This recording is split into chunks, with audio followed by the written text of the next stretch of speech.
Hello, my name is Hans George Campbell, and today I want to show you this Apple IIe computer system that I recently picked up.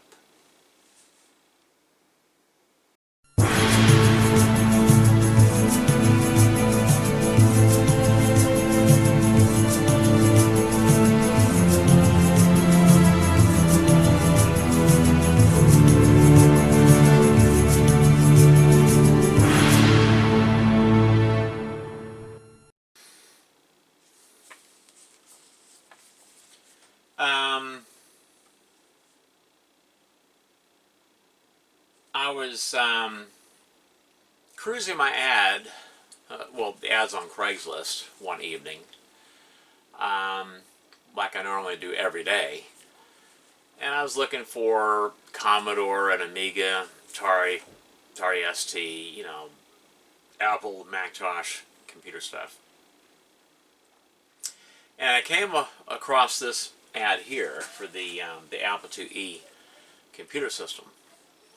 And the guy wanted $200 for everything that I'm going to show you today in these three videos.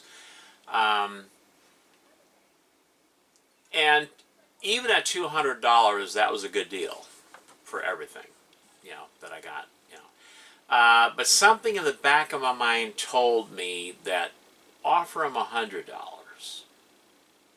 because I think he'll take it. And so that's what I did. I emailed him and said, hey, if you're willing to bring all of your Apple IIe stuff to my shop in Beaverton, I'd be willing to pay you $100 for your whole lot.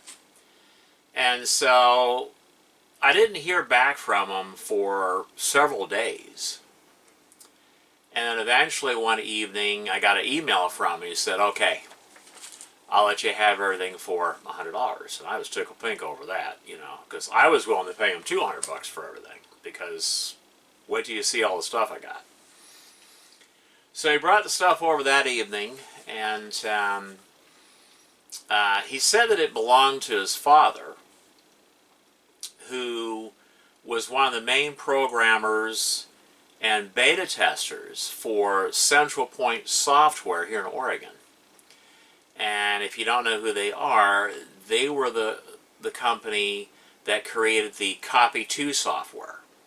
Like Copy 2 PC, Copy 2 64, Copy 2 Apple, Copy 2, I think it's Copy 2 Mac, well, the different Copy 2 copying programs, for the different computers. Well, the guy that owned this computer was one of the main programmers and beta testers for Central Point Software here in Oregon. I thought that was an interesting story behind this computer here. And I kept some of the email correspondence back and forth between this main programmer and Central Point Software. I kept all that. I'm going to show that to you. I kept the original beta copies of the three main versions of the software for the Apple computer, as well as the retail copies. And I have all three different retail manuals, different versions of the retail manuals, which I'm also going to show. So I thought that was very interesting. I also got in some very rare boards, including this wildcard board, which is a very powerful copier. It's a lot like the copiers for the Commodore 64 computer, where it takes a snapshot of the program while it's running in memory and then makes a single file executable. That's the kind of board that is, and I thought that was really interesting. I didn't even know that they had something like that for the Apple computers. But this Apple IIe is in really good shape, and a friend of mine told me that it's one of the rarer early issues because it's got the white characters on the keytops instead of the darker characters. It has the white characters, meaning that this was an early version. It was a much better made, much higher quality Apple IIe computer. and he told me that it's in really nice shape. It just has a few little scuff marks on the monitor. I can touch that up. I'm not worried about that. But yeah, it came with these craft, I think they're paddles, and an original early issue Apple joystick, and some discs that I'm going to show you. Head cleaning diskettes and a couple of games on cassette. And I also have some nice hard to find Apple games in their original boxes, which I'm also going to show. And I've got all kinds of manuals and boards that came out of this computer, all kinds of stuff to show. It's going to take 3, 30, 45-minute long videos to show all this stuff. That's how much stuff I got in for just $100. That was a steal for all this, Okay. I went online and found out some interesting things about the Apple IIe and the Commodore 64 computers. That they were basically neck to neck with each other. The Apple IIe computer was released in January of 1983 at a price tag of $1,395. It was discontinued in November of 1993. So basically an 11-year run, almost 11-year run. The computer runs at 1 megahertz, and the base memory is 64K of RAM. All right. The Commodore 64 computer was released in August of 1982 at a price of $595.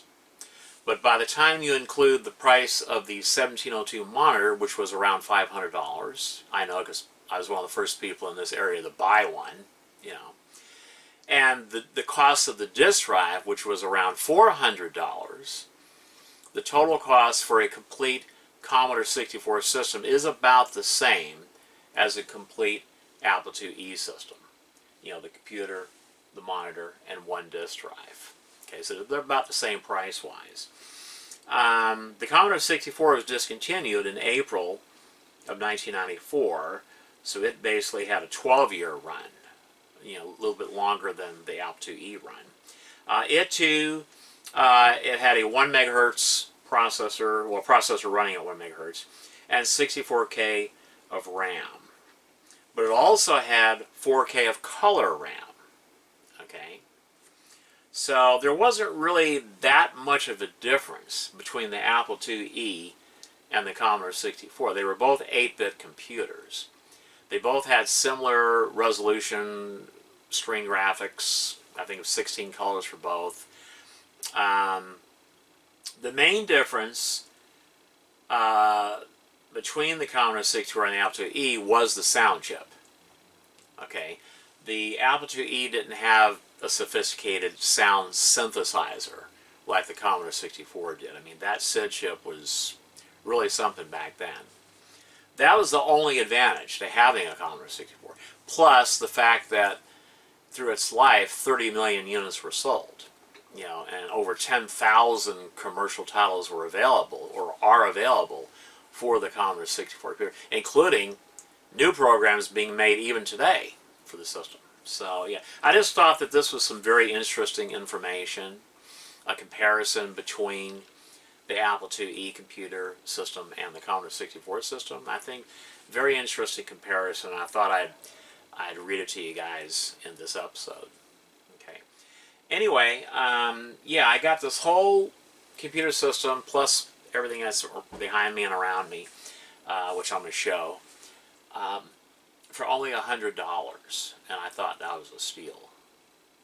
So, let me show you what I got in.